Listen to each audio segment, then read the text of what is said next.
From Black Sabbath's groundbreaking riffs to his solo triumphs, Ozzy's given us anthems that define generations. He sold over 100 million albums, earned a Grammy, and been inducted into the Rock and Roll Hall of Fame twice. But what makes Ozzy special isn't just the music, it's his heart.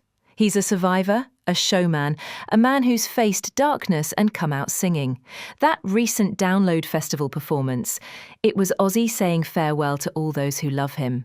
So, here's to Ozzy Osbourne, the kid from Birmingham who became a legend, the man who turned pain into power, and the rocker who still got the world headbanging.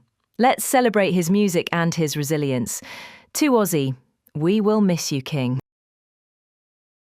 Ozzy's story begins in Aston, Birmingham, England, 1948, in a working-class family. Young Ozzy wasn't destined for a quiet life. As a kid, he was a dreamer, but school wasn't his thing. He left at 15 to take odd jobs, from plumber's apprentice to car horn tuner. Music, though, was his escape. Inspired by the Beatles, he knew he wanted to sing. But how does a lad from Birmingham become a global icon? Here's a short story of how it all began. In 1967, Ozzy, then 19, saw an ad in a local music shop. Vocalist wanted for band. That band was a group of local guys, Tony Iommi, Geezer Butler and Bill Ward, who'd later become Black Sabbath. Ozzy showed up, all scrappy charm, with a homemade PA system and a voice that could shake walls. Tony wasn't sold at first. Ozzy was a bit rough around the edges, but when he sang, it was magic. His raw, haunting vocals paired with Tony's heavy riffs created something new, something dark, something revolutionary. By 1969, Black Sabbath was born, and Ozzy was born. When Black Sabbath dropped their iconic album Paranoid, this wasn't just an album, it was a seismic shift in music, cementing the birth of heavy metal.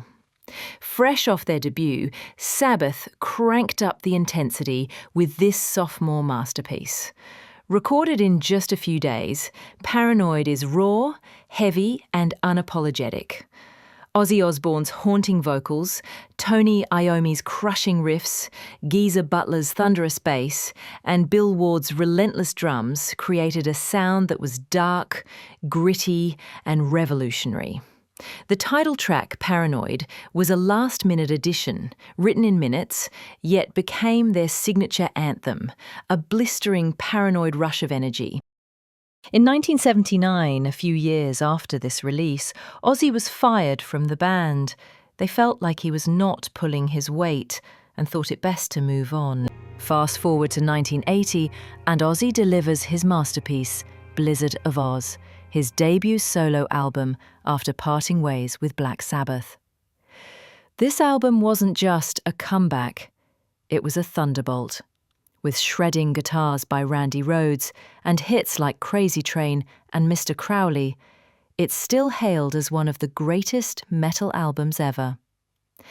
Blizzard of Oz went quadruple platinum, blending Ozzy's wild persona with sharp songwriting. It showed the world that Ozzy wasn't just a frontman, he was a force, reinventing himself and setting the stage for a solo career that spanned decades. But Ozzy's life hasn't been all highs. In the 1980s, at the peak of his solo fame, he faced a brutal low point: addiction. Alcohol and drugs took a toll, straining his health and relationships. In 1989, things hit rock bottom when in a drunken haze, Ozzy was arrested for attempting to harm his wife Sharon. It was a dark moment, one that could have ended everything. But Ozzy fought back. With Sharon's unwavering support, he entered rehab, faced his demons, and worked to rebuild. It wasn't easy. Addiction is a lifelong battle.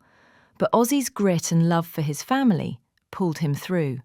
By the 1990s, he was back, stronger, with albums like No More Tears and a renewed sense of purpose. Speaking of Sharon, let's talk about the woman who's been Ozzy's anchor. Sharon Osbourne, his manager, his love, his everything.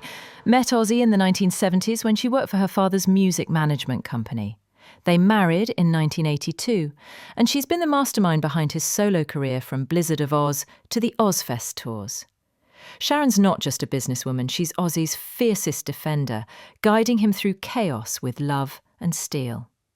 Together, they've raised 3 kids, Amy, Kelly and Jack, and weathered storms that would have broken most. Sharon's his partner in every sense. And Ozzy said it himself, without Sharon, I'd be nothing. Legacy, still rocking, still Ozzy. From Black Sabbath's groundbreaking riffs to his solo triumphs, Ozzy's given us anthems that define generations. He sold over 100 million albums, earned a Grammy, and been inducted into the Rock and Roll Hall of Fame, twice. But what makes Ozzy special isn't just the music, it's his heart. He's a survivor, a showman, a man who's faced darkness and come out singing. That recent Download Festival performance, it was Ozzy saying farewell to all those who love him. So, here's to Ozzy Osbourne, the kid from Birmingham who became a legend, the man who turned pain into power, and the rocker who still got the world headbanging. Let's celebrate his music and his resilience. To Ozzy, we will miss you, King.